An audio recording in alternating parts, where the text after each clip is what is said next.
welcome back to the Nutrimedical Report live for the hour number 1 of Tuesday, June the 9th. And we have today on the program Bill SALUS, and of course his latest book is Nuclear Showdown in Iran, Revealing the Ancient Prophecies. And of course he has some new DVDs out with several cohorts, which has Jonathan CAHN and the author of The Blood Moons. Welcome back to the program, Bill SALUS. Tell us all about what's happening. You're doing a lot of prophecy conferences, and your latest book is pretty explosive, but it's very well documented. And current world events, of course, are obviously starting to line up with this book. It's just amazing, the timing. Right. Well, a couple of things going on right now, Bill, and thanks for having me back on your program. We, of course, have the book that came out about several months back that you just talked about, Nuclear Showdown in Iran, which is dealing with an ancient biblical prophecy written in around 596 BC by the Hebrew prophet Jeremiah, that appears to be dealing with the very things that the international community and Israel is troubled with right now, which is Iran's nuclear program. And it's also a prophecy that talks about this amazing spiritual showdown going on in the country of Iran. Many of your listeners may not be aware of this, but Iran is the number one growing evangelical Christian population in the world, growing at a rate of about 19.6%, far above most any other country. You know, Afghanistan is number 2. Those are both Farsi-speaking countries. So that's exciting. Hopefully we can talk about that. But also the latest thing that we put together is with Jonathan CAHN, Mark BILTZ, and myself dealing with things that we're concerned with. Of course, Jonathan CAHN talks about warning signs in America. He's a best-selling author, wrote a book called The Harbinger, and now he's got another one called The Shemitah, which is dealing with 7-year cycles on the Hebrew calendar and a part of God's economy. And then Mark BILTZ, of course, warning about blood moons with these full lunar eclipses, total lunar eclipses that fall on the Jewish holidays of Passover and Tabernacles for last year, and then there's one more coming up this year. And the point is, with what they're concerned about, is something seems to be about ready to happen, probably on a biblical level, and probably the fulfillment of a literal Bible prophecy. And then that's why I'm sort of in with the trio, because that's sort of my area of expertise is, what are the prophecies that we should be looking at for our day? So pretty exciting times, I'd say, Bill. Yeah, exactly. It is.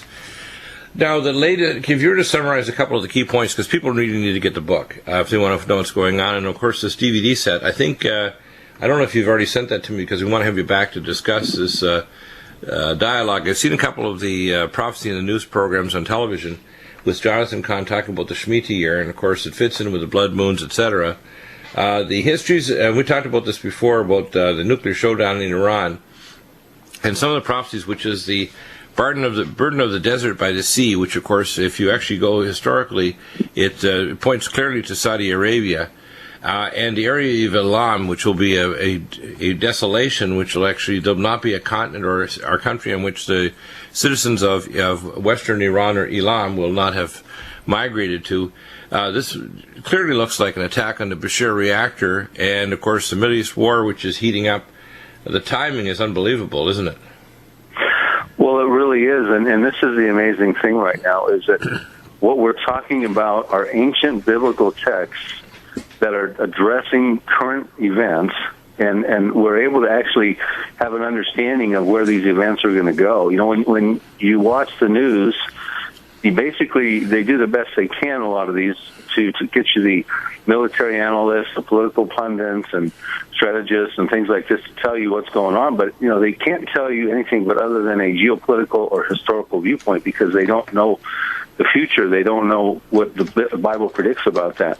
So one of the things that we try to do is let people know, well, look, the geopolitical events are very troubling right now, but what does the Bible have to say about where they're going? Because the Bible is the only book in the world, the only religious book in the world that can actually tell the end from the beginning, and it's even stated that by Isaiah in Isaiah chapter 46 that God knows the end from the beginning. So we're talking about events that have been foretold, that are unfolding, and the concern is we're going to probably see the literal fulfillment of a Bible prophecy maybe as soon as this summer, and maybe more than one. And the thing with the Bible prophecy, unlike something like that happened on September 11th of 2001, that terrible tragedy, that's not technically a Bible prophecy. I mean, it's not really anywhere specifically saying, hey, that was going to happen.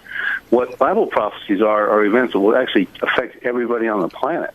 They're so important that the Lord wanted people to know, hey, when this happens, you're going to be affected. I want you to know about this in advance because I care for you. So we're talking about world-changing events that are clearly stage-setting, and that's why this book and this DVD is so important right now. We haven't sent you the DVD yet, Bill, because we sold them out in 1 week. And we're reordering new ones right now because that's amazing. There's such a demand for this. Now, one of the things that I want to raise, and I think this is an important issue, there's an ancient prophecy, I believe it's in Jeremiah, that says that the prophet Jeremiah saw the priests actually worshiping the rising sun in the east. In other words, they're doing pagan worship inside the temple. And here in America, we have to realize that Sandy Hook, Oklahoma City, and 9/11 were false flags, which basically drills went live, just like we have Jade Helm coming live in July. And one of the things that I raised, and I didn't necessarily get a full answer yet from Jonathan, is that the Gazette Stone, which was erected in the bottom of the Liberty Tower, which is a replacement for the Twin Towers. And the Twin Towers are, in a sense, a kind of like an archetype of the ancient towers, brass towers, which are before the temple, Jashin Boaz, which means he shall restore in strength in ancient Hebrew. And what happened is 9/11 was a drill that went live. And it's a self-inflicted wound. In fact, if all the people were in the buildings when they demolitioned them, there would have been about 35,000 dead, and there are only about 3,000 dead because many of them were not in the building. They were given warnings to be out. In fact, my wife's niece, who was a master's MBA, actually were in the Amex Tower working for American Express, and her husband, which also is an MBA, she was up in upstate New York. He thought she had already been back to the towers, and he was up in northern Manhattan Island. And a lot of people were told, like Otago, not to be in the building on this particular date. One of the things that we need to understand is that even with our open borders to Mexico, the statement a few years ago by Napolitano, we have open borders where they're continuing to tell us that we are not able to prevent a nuclear terrorism like an Al-Qaeda nuclear bomb going off or a biological weapon. And in fact, our president is inviting it. And the World Trade Center tower destruction that occurred in 9/11 was a self-inflicted wound, just like some of the ancient corruption that occurred in Israel that allowed Israel to become destroyed by its enemies. And I think America is actually, doing this on purpose. I think that that America is being prepared for destruction. And our own leader, in fact, I watched a clip yesterday by a bunch of Egyptian military personnel, former generals, and military people, and they translated it into English, and they couldn't believe how that America put up with Barack Obama and the inaction of both parties to set America back straight, and it freaked out the Egyptians because they couldn't understand why Americans would put up with this insanity and unrighteousness in this country. We are literally become a state of shrieking to the nations around us that are just boggled when they know we support ISIS on the one hand and drop military supplies and satellite phones, and on the other side we allow the Quds Force in Iran and the Shiite militia in northern Iran to actually try to battle them, but they hold them back when they are dropping supplies to ISIS. So we're playing both sides, and Obama is a criminal. The military, I don't know why we haven't had a military coup, but whatever's going to happen, whether it's this fall or next year, during following the Shemitah year, I'm very concerned because I know 9/11, Oklahoma City, I was the ex-examiner for the special op team that came back to the Murrah building, and I know it was a false flag, self-inflicted wound. So I'm very concerned. We need to face up to the spiritual dimension of the fact that 9/11 and whatever's coming will be, again, a false flag. With that perspective, Bill, let's continue on with your book, because I think people don't understand. This is like ancient Israel, which is so corrupt they're actually literally doing pagan ceremonies inside the ancient temple. What's happening in the temple of our government, who has tried to remove God from the military, the temple of our government over Obama, who's tried to literally force alternative lifestyles down the throats of the Americans, the temple of our government that's actually on both sides of ISIS and ISIL. This is pretty nasty, and people should understand the reason why the prophecies that you're saying very clearly Jonathan CAHN and Mark BILTZ are all converging, and basically we're all saying the same thing from different perspectives, is that America, it has become the whore of Babylon. It was a daughter of Zion because it's a republic like the ancient Republic of Israel, but it really is tempting God's judgment, and it's going to get it real soon. Right, and the reason it's important we do a lot of radio shows, Bill, is because there's so many things to talk about. You just touched on a few of them. And one of the prophecy guys these days, when they're asked what's the number one sign that we're living in the end times, is that all the end time signs are converging. There's so many things to talk about. Oh, yeah, what's going on with Iran, and what's going on with Israel and ISIS, and of course America. And most of your listeners are probably, like myself, so concerned about America's future. So it's so many different things to try to cover. I'll give you an example of the interest level that's being piqued right now, especially with Jonathan and Mark's and my teachings. We were together on the Praise the Lord TBN TV show, which is the number one watched TV show in the world. It's seen by millions throughout the world. That was on March 9th. It was hosted by Perry Stone. That show is on pace to be the most watched TV show in TBN's 40-year history because it was covering such time-sensitive information. And after the meeting, after the show, we had dinner together, and I asked Mark BILTZ, the writer of those about the blood moons in his book, I said, well, what's really concerning you right now? Because remember, the last blood moon that in the cycle comes on September 28th on the Feast of Tabernacles, and it's going to be a super blood moon, meaning it'll be a total lunar eclipse when the moon is at perigee with the Earth, in other words, at its closest point in its orbit. And it will be seen in Jerusalem, it will be seen in Israel. So it's very concerning if indeed Mark is onto something here, because it's rapidly approaching us. And I said, what are your main concerns? He goes, well, one, I'm concerned about an economic collapse in this country, and two, maybe Psalm 83, which is what I write about, that concluding Arab-Israeli war written about 3,000 years ago, dealing with the Arab Confederacy wanting to wipe Israel off the map. Well, we have evidence now that small potato events. We're talking about, these are major, and all that. Well, yeah. In fact, there's a direct linkage between what's going on in the Middle East and what's going on in Ukraine. And these events, the linkage is basically this could bring about a conflict with Russia and China in World War III. They're doing war games together, Russia and China. They're integrating their militaries. The BRICS nations are fighting financially. The financial side of World War III is already being fought. The Pope's even made those statements. And what we're seeing now is we're very close to the closure of the Strait of Hormuz. Now, there's a couple of key events, and I say, I mean, a locksmith's not a map maker. I do a checklist, like a locksmaker checking the tumblers. And what I see happening is when I read books like yours and Mark BILTZ and see Jonathan CAHN and read through the Bible, and many years ago I received and presented the book Clay and Iron. The first day after the Shemitah year is over, which basically is Elul 29, is the Feast of Sukkot, the Feast of Tabernacles, and by rabbinic law from Zafed, which is a holy city in Israel, where all of the rabbinical council of Sanhedrin is reconstituted, they can only start the blood sacrifice on Sukkot after a Shemitah year. So basically, this fall, right after June 23rd, is the date when they literally, theoretically, could start the council to start a blood sacrifice. And the Kohanim are ready. They have the ashes of the red heifer, the kalal, from the Dead Sea. They've got everything. I mean, and Obama's pushing like crazy to have a Palestinian state and partition the city of Jerusalem. And the war rate now, which is boiling, the only thing that's going to stop it is some form of peace treaty. So I just feel something cataclysmic is about to happen, almost like a birth pang. Like it says in the Bible, and I think your book is one of the most important ones to read because the war between Shiite and Sunni Islam is very key here, and you've actually zoned in on it better than almost anybody.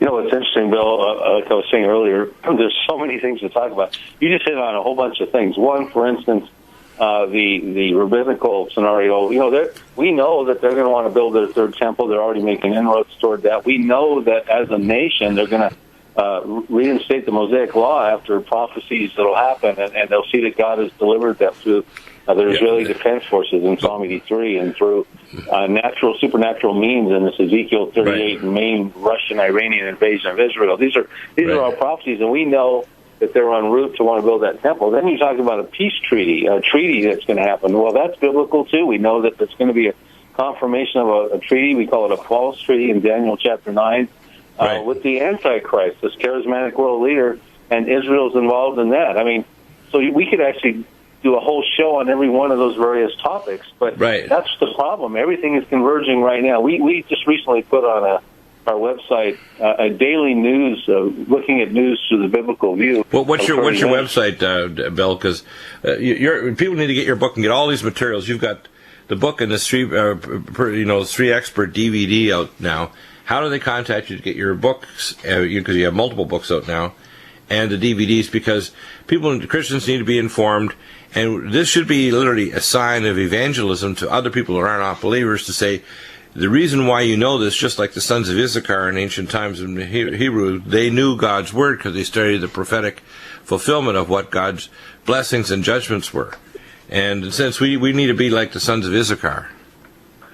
Yes, exactly. They knew the signs of their times, and that's what we need to let people know too. There's a lot of signs in our times. Matter of fact, we're that deep into the end where it's all converging. Like I said, my website is prophecydepot.com, and that's Prophecy Depot, like HomeDepot.com, and all the products are there, and my general media performances, and events and articles that I write. Now, you're a busy guy. I'm really glad that you could actually come on today because this is really important. We have a huge audience here that listens to the program, and I'm very strongly Christian because, and if they're not Christian, just like I was speaking last night to my friend Dr. Ron Klatz, who used to be an atheist. He's the founder of the American Academy of Anti-Aging Medicine, largest academy in the world in anti-aging medicine, 26 years ago. And he is Hebrew, and he's become a believer in Yeshua HaMashiach. I've been witnessing to him for years, and the same thing is going on in Israel. I spoke last week just to Sid Roth about the miraculous number of people that are going from being Sabbatean Jews to becoming believers in Messiah. That's a big jump, a lot bigger than people realize, too, because current Talmudic Judaism is so far from Christianity, it's ridiculous. It's for them to become believers in the Messiah is a major, major thing.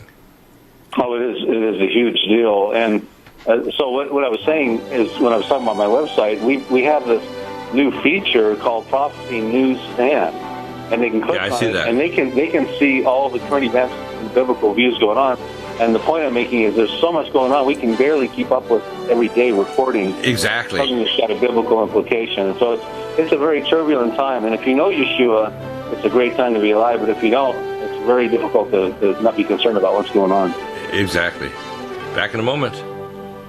Yeah, this is Dan Pillett. Welcome back. These resources are quite amazing. And again, I want to repeat that. Prophecy Depot, PROPHECYDEPOT Ministries.net is the website, Prophecy Depot Ministries.net. And, of course, the other site is Prophecy Newsstand.blogspot.com. And I'm going to post both links up so people can get access. And, of course, the latest materials that you have available, and you have a lot. You have the 4 DVD disc special set. It's interesting, the title you have there, "Out of the Mouth of Two Witnesses." Now, of course, you've got more than two there, but when you say the mouth of two witnesses, what does that refer? Is it you talking about two witness groups like the witnesses that are Jewish or Israeli from the house of Judah and the house of Ephraim, or the house of if you want to call it the church? Is that what you mean by the two witnesses? Yeah, well, actually, the production was put together with a different company, and we're just actually offering the product through them. But I believe what their intent was with that title, "Out of the Mouth of Two Witnesses, Warnings from the Heavens," or "Warning Signs from the Heavens," is because you've got two or more people saying, "Hey, listen, folks, we're heading toward a big showdown here, not only in the Middle East, but in America. We've got the signs, from different angles. You've got the convergence of Bible prophecies, which is my angle. You got the blood moon signs in the heavens from Mark BILTZ, and then you got the calendar cycles that Jonathan Cahn's talking about. So you've got all these angles pointing toward one thing, and that's a convergence of real problems in the world, judgments, prophecies, and things like that. So I think that's probably what he was trying to do. What they're trying to say, the title. But the thing that's good about the DVD, one, it was made into a TV show that was seen several times on Harvest Christian TV. But they get that DVD, but they also get the uncut, unseen interviews, an hour long of each one of us, that were parts of those were put into the actual production. But now they get the whole hour-long disc of us talking about what we're concerned about individually. So it's very unique. It's not been done before with three guys on the same page, generally speaking, coming from different angles, and just talk, pouring our hearts out to the interviewer. Yeah, and of course you've got your other books. You've got the book called the Coming Global Transformation, and it's the sweeping through the prophetic cycles are interest. Of course, you talk about that from. Then you have, of course, the book Psalm 83, the Missing Prophecy Revealed, a very, very important book, and Nuclear Showdown in Iran. I think right now, what do you think is the primary thing that Christians should be doing? Not only getting these materials and also getting their pastors to talk about, but dialoguing with your friends and relatives and people that are agnostic. Or I tell people they need to be bold now. They need to realize that there isn't a lot of time left for people to kind of be afraid to witness to other people. We should be not the tail, but we should be the dog. In other words, we need to be speaking out to tell people, hey, these things are coming on our nation, America, and on the world because of what we've done with abortion and illegal wars and self-inflicted false flags and all the evil that's happened in the church. The church, for example, by and large, is absent without leave. They're worried about, losing their 501c3 status, so they're not witnessing what is prophecy. In fact, a lot of the mega churches say, they're the welcoming committee. They won't talk about prophetic events.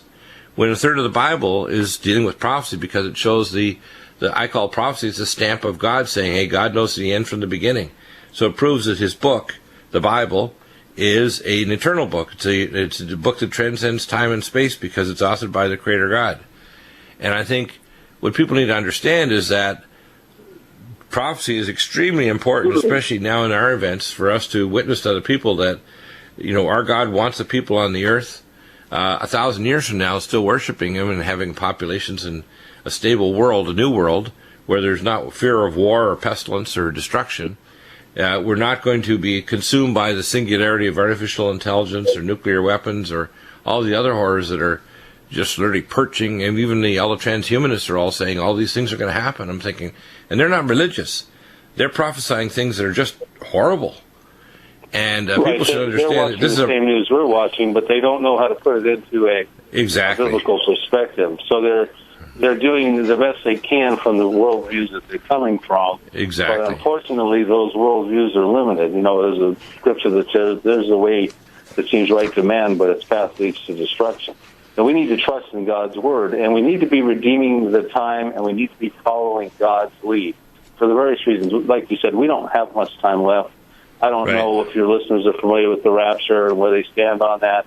But, presuming, and I happen to believe that in a literal rapture that Jesus is going to come, get his bride in the twinkling of an eye without warning and catch her up to be with him in the clouds forever, to get her out, the bride being the church, to get her out away from the wrath of God that's going to forthcome as he judges this planet. I believe that could happen at any given moment without warning. Therefore, we have to live every moment with the value of trying to let people know time is short and Bible prophecy is important. And what is Bible prophecy? Well, it must be important to God because about a third of the Bible is devoted to it. That's about 10,000 verses out of the 31,000 plus verses. So if it's important to him, it should be important to us. And why did he give us this information, which is telling the history in advance? Give us the history in advance. One, well, it authenticates his sovereignty because no one else can do it. And he does it with 100% accuracy. It's invaluable predictive information. Two, because he loves us, he gives us the information we need to prepare for what's coming, and it can save our lives, and it can and save our souls as well, because it becomes a witnessing tool. I got saved by understanding Bible prophecy, realizing, hey, there is only one God from the beginning. So it becomes a witnessing tool. So the three things right now on God's evangelistic menu, the three main things are, one is prophecy. I mean, we're watching these things happen, and we should tell people, look at what's happening, and then point to the verses that it talks about. And right now, we're a little bit ahead of the game because these things are stage setting. They haven't necessarily found their fulfillment, like what's going to happen in Iran and what's going to happen in Israel and stuff like that. The other one is, of course, just a good evangelical message of God and creation. And, you see a mother giving birth to a baby, you don't have to tell her a whole lot other than, look, you think that's an accident? She gets right? Most Yeah, cases. of course she does. And then the last one is dreams and visions and healings and miracles. I mean, that's what's going on right now in places like Iran and Syrian refugee camps and China. These people where missionaries can hardly get into, or Jonah would not have wanted to go to, they are coming to the Lord because God is personally making that happen through dreams and miracles and visions. And he told us in the book of Joel about 2,800 years ago that at some point in time, in the latter days, he was going to pour his Spirit out on his men servants and his maid servants, and the young men would have visions and the old men would dream dreams. And in essence, we're seeing that happen to the point now where God is accomplishing his will, which is to bring people into his kingdom, to his son Jesus Christ, doing it through his initiative, because the hour is so near to Jesus' return and the wrath of God coming, of course, in advance of that. So we're at a point right now where, the dreams and visions are going on. The people are coming in multitudes in other parts of the world to the Lord. Prophecies are being setting to be fulfilled, and there's still just the beauty of creation. So there's we're heading to a point right now where we just need to follow God's lead. We need to point out, look, there's dreams and visions going on. I talked about a dream, a miracle and a dream and vision on the TBN program that millions of people saw. So, hey, listen, give God glory for that. Look at all the people coming to the Lord through that.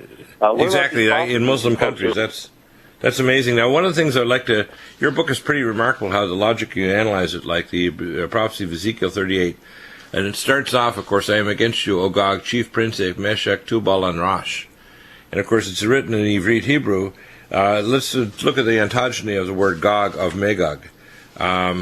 Could you kind of speak to that? Because you have it in one of the first chapters of the book, about Jeremiah 49, and, of course, the prophecy of Elam, and Ezekiel 38. Can you explain the ontogeny of these words? I guess when we come back, as I hear the bumper. Sure, absolutely. Yeah, this is a great intro because you got to get this material, people. You have to know what's going on. This should, as it says in the book of Luke, it says, when you see all these events come, hold up your head, for your redemption is drawing near. Believe it or not. Judgment comes first, and then redemption.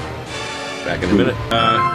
So, Bill, again, the websites are prophecydepotministries.net, and I'll have the links up, and of course it's your news site is really good. It's prophecynewsstand.blogspot.com, and you have a number of Christian ministry people who are actually putting up information every day, and there's so much, it's literally overwhelming. But let's focus on a couple of really key things that are very good witnessing tools to the unbelievers that you may know. Is the starting chapters of your book, chapter 1, about the prophecy of Jeremiah 49 and the prophecy of Ezekiel 38. And the names like Gog, Magog, Meshech, Tubal. Tell us how those name specific nations, etc. Okay, absolutely. And, we're going to turn our focus as we talk about these two prophecies to Iran. And the reason that's important is they're big players in the end times and Bible prophecy, but also Prime Minister Benjamin Netanyahu of Israel has come out publicly and said on several occasions that the number one issue and concern for this generation, and we're talking worldwide, not just in Israel, not in America, number one concern worldwide is Iran's nuclear program.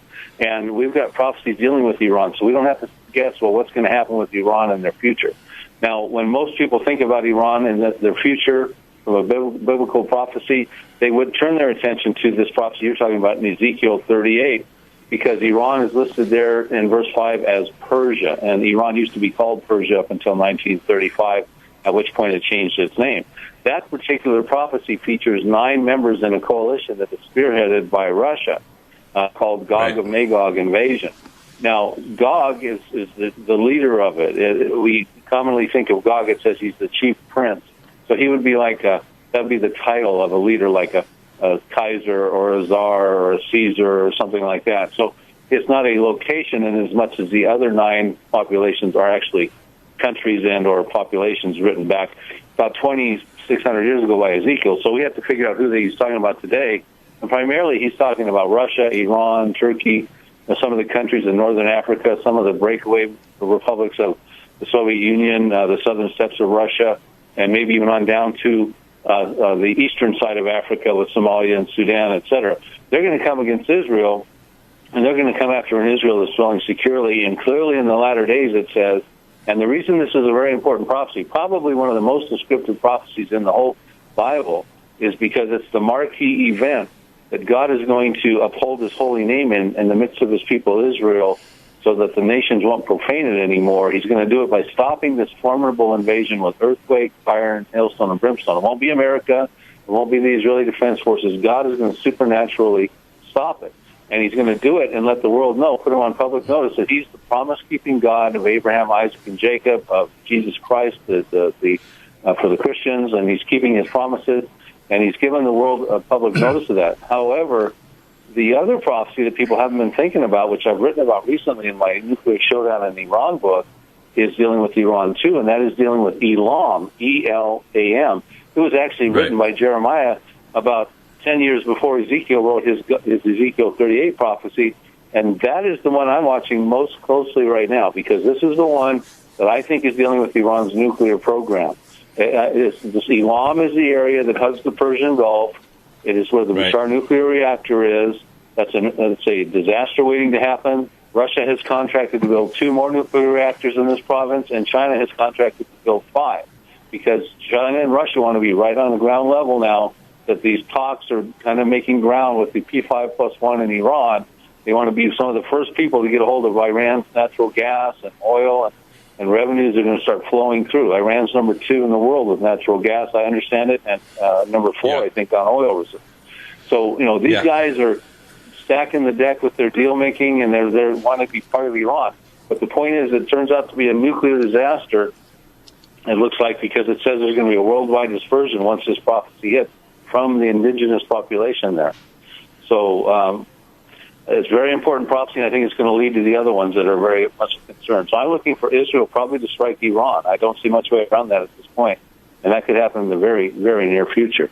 Well, they struck the Osirak reactor in Syria many years ago, which was being built occultly, but the Israelis knew about it, and they didn't wait. They just kind of struck it, and they put an end to the reactor at Osirak. And they struck the Al-Kabar plant in September of 2007 in Syria. So your point is well made, is that Israel will take matters into their own hands. They've been clear that they will do that, and they have a history of striking nuclear reactors. The problem is this one's much more complicated because it's further away, and second of all, there's 8 or 9 facilities, and some of them are buried underground and well protected. So it makes Israel's approach very complicated, which means not an ordinary attack can ensue. It's probably going to have to be something like we've never seen before, maybe an EMP that diffuses Iran's ability to come back at them, and then a strategic strike on Bashar or somewhere, which would create a nuclear disaster. That's pretty much a known conclusion. Well, Israel has a couple of technologies that only very advanced nations have. They have radar jamming capacity. They have their own space-based imaging system called ImageSat, which is actually equivalent or better than the European or the American systems. And they have satellite-based weapon systems. They also have the capacity. They had to get our long-range tanker bombers to be able to get their jets back, because it's 1,500 miles from Israel to Iran, just one way. To have to refuel them in air in order to get them back. And they do have bases in Georgia and in other areas that are actually way stations where they can actually refuel or land. But you're not just hitting the Bashar reactor site. You've got Qum, and you've got other sites where they have faults, we call satellite photo faults, areas where they have their centrifuges down so deep that only ground penetrating nuclear weapons that would have to go down as deep as maybe half a mile in order to destroy them. So we're not just talking about a normal, ground-based weapon systems. These are going to require very advanced attacks. And Iran is 1/3 the area of the lower continental United States, the CONUS.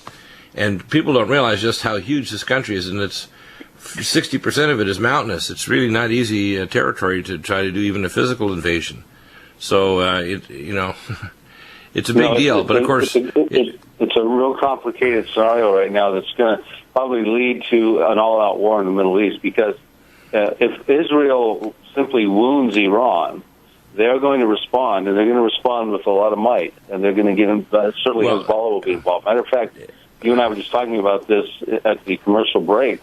that presently, just happening over the last couple of days in Israel, is an example of their concerns about a war with Iran and Hezbollah, is they've been conducting a national drill for concerns that Iran and Hezbollah has about 100,000 missiles, they're going to carpet bomb every part of Israel, and there's no way Israel can stop the amount of missiles that can fly in. Estimates of well over 1,500 a day coming in.